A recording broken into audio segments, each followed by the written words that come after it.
இப்படி ஒரு மேடையாக இது வரைக்கும் கிடைச்சி உங்களுக்கு தேங்க் பண்ண முடிஞ்சதில்ல. என்னோட முதல் படம் 8 தோட்டாக்கள். அதுக்கு எங்களால் நாங்கள் எல்லாம் ஒரு சின்ன டீம். அதுக்கு இந்த மாதிரி நீங்கள் எழுதின ரிவ்யூக்கு ஒரு தேங்க்ஸ் மீட் வச்சு சொல்ல முடியல. ஸோ நான் அதுக்குமே தேங்க்ஸ் சொல்லிக்கிறேன் இந்த இடத்துல.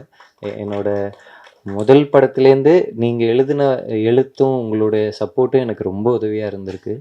இன்னொன்று, நான் என்னுடைய 2வது படம் சரியாக எடுக்க முடியல. அதுக்கு நான் நிறைய இடத்துல மன்னிப்பு கேட்டிருக்கேன். இங்கே இருக்கிற நிறைய பத்திரிக்கையாளர் அண்ணன்கள் என்கிட்ட தனியாக பேசி எனக்கு ரொம்ப பெரிய சப்போர்ட்டாக இருந்தீங்க. இன்ஃபேக்ட் சில பேரெல்லாம் வந்து பப்ளிக் ரிவ்யூஸ் எடுக்கிற சில பேர் இருக்காங்க.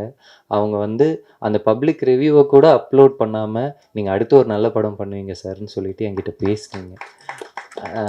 நான் அப்போ ஒரு போஸ்ட் போட்டு ஃபேன்ஸ்கிட்டேயும் பத்திரிக்கையாளர்கள்கிட்டேயும் ஒரு சொல்லியிருந்தேன். என்னால் இந்த படத்தை சரியாக பண்ண முடியல, என்னை மன்னிச்சுக்கோங்க. நான் அடுத்த படத்தை உண்மையாக உழைச்சி நிச்சயமாக ஒரு நல்ல படமாக கொடுப்பேன்னு சொல்லிட்டு அந்த வார்த்தையை காப்பாற்றிட்டோன்னு சொல்லி இங்கே ரொம்ப சந்தோஷமாக நிற்கிறேன். அது ரொம்ப சந்தோஷமாக நிறைவாக இருக்குது.